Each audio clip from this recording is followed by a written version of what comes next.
Magandang gabi Pilipinas, ito ulit ang inyong lingkod Mike Padua, nagbabalik sa ating Tropical Weather Analysis. At ito po ay sa ngayong araw ng Biyernes hanggang Lunes, Hulyo 17 hanggang 20, 2020. At ito po ay pinaglilingkod sa inyo ng Typhoon2000.com, ang unang website sa Pilipinas ukol sa mga bagyo. Now, umpisa natin ang update. Itong latest GraphSat. Ito ang latest GraphSat. Umpisa na yung araw na ito ng Biyernes hanggang bukas ng Sabado. Kita po natin yung Intertropical Convergence Zone o yung pagsalubong ng hangin mula sa Timog Silangan at Hilagang Silangan ay nag-extend po. At nakaka-apekto na yun sa bahagi po ng Mindanao, bahagi ng Mimaropa, Visayas, lalo na. At magbibigay po itong mga isolated thunderstorms lalo na sa hapon o gabi. At dito naman po sa may bahagi po ng Kabikulan at Silangan, bahagi po ng Visayas, meron po tayo ng hanging silanganin na medyo mainit. At magbibigay rin po ito ng although mainit sa pag-umaga, pag hapon o gabi, nandiyan na po yung mga localized thunderstorms. At ang ibang bahagi po ng ating bansa ay maging katamtaman po ang lagay ng panahon. Subalit sa hapon o gabi, may mga inasahan po tayo mga localized thunderstorms. At sa labas ng ating bansa, meron dito lumabas lamang sa PAR, yung mahinang surface trough na dumaan sa Pilipinas for the past few days, ay nandito po at nagbibigay ng mga paulan at thunderstorms sa may bahagi po ng Kalayaan Island Group. At sa labas naman po dito ng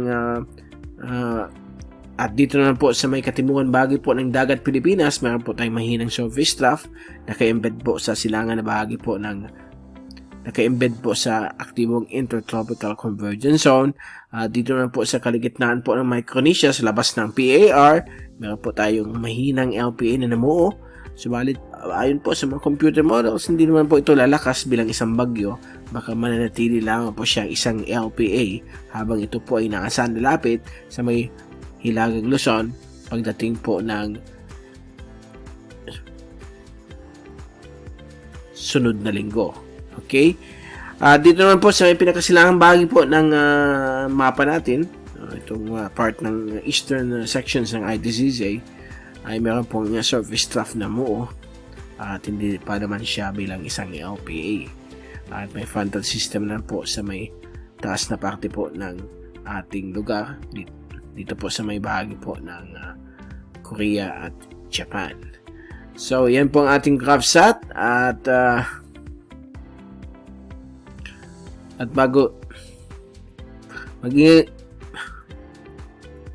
dito po sa Pilipinas, kapag may dumadaan po na severe thunderstorms, mag-ingat po tayo sa mga kidlat, biglang pagbabaha pag may sobrang buhos po ulan ng estimate 30 minutes to 1 hour.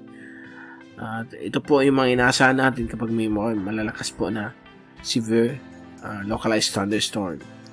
At puntaan natin yung fast animation. Kinaganda po natin sa hapon ng gabi. Nagsimula po yung mga thunderstorms, but sa mga oras na ito, late evening, ay nawawala na po siya. Yung LPA po dito ay still nandyan pa rin po siya, although nawawala yung kanyang mga kaulapan. Dito na po yung pinakadulong bahagi po ng ITCZ ay yung tinatawag nating surface trough. At kung titignan natin yung zoom in satellite animation mula sa windy.com, ito po yung infrared para ma-detect ninyo kung nasaan yung mga localized thunderstorms. Ayan po. Ngayong gawing ito ay meron pa rin dito sa may kanluran bahagi po ng Northern Luzon at dito rin po sa iba't ibang bahagi po ng Visayas at Mindanao. Sa Kabikulan, meron din pong namuo. Subalit madali lamang po itong thunderstorm na ito. At yan ating ang pinaka-latest. At kung titignan natin yung tinatawag nating pressure, tinatawag po natin at punta naman natin ang ating windy.com wind at rain forecast mula sa ECMWF. At bukas po ng Sabado, yan po, kakaroon po tayo ng hangin mula sa silangan. Medyo hina na po yung ITCZ. So, posible pa rin magbigay sa ibang bahagi po ng Kabikulan ng mga ulan at dito rin po sa Eastern Visayas at malaking bahagi po ng Mindanao. Kasama rin din po ang Palawan, Western Mindoro at ang Ilocos Region sa Central at Northern Luzon. Kasama po ang kanluran bahagi po ng Pangasinan at Zambales. So, inasahan po natin mga localized thunderstorms na ito bukas po ng Sabado. At pagdating po ng linggo ay medyo malawak po. Mas malawak po ang mga formation ng mga localized thunderstorms sa iba't ibang bahagi po ng ating bansa. At pagdating naman po ng Lunes, still may mga inaasahan po tayong mga localized thunderstorms, but ito po ay dito lamang po sa may kanluran bahagi po ng Northern at Central Luzon. Kasama po dyan ang Metro Manila at Southern Tagalog provinces, at dito rin po sa may Mindoro. At kita rin po natin sa Mindanao, most parts, meron pa rin mga possible thunderstorms. At ang pinaka medyo hindi masyado ang chances ay itong Visayas, Palawan at Kabigulan. Gaya ng sinabi ko, itong mga computer models, pagdating po ng mga localized thunderstorms ay napakahirap po i-forecast. So still, magdala lang po kayong paing bukas, kung kayo lalabas bukas ng Sabado, at ang inyong mga rain gear para ma-protect kayo sa mga ulan, biglang pag-uulan, pag meron pong malalakas na thunderstorms na mabuo sa anumang bahagi po ng ating bansa. At kita po natin yung hangin mula sa silangan po. At dito na lang po, nagkakaroon ng variable winds dahil nga sa ITCZ. Okay? So, yan po ang latest. At bago tayong paalam, ito yung wind.com 3-day rainfall accumulation mula sa ECMWF forecast din. So, ayan po. Kinagita po natin ang malaking bahagi po ng Mimaropa, Kabisayaan at Mindanao.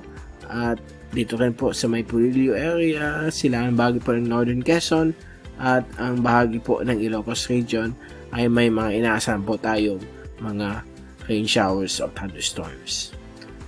Okay, so dyan po nagtatapos ang ating tropical weather analysis mula sa typhoon2000.com. At hanggang sa muli, ito ulit si Mike Padua. Babalik ulit tayo sa Lunes para ibigay sa inyo ang pinaka-latest weather update sa ating bansa. Once again, happy weekend to all.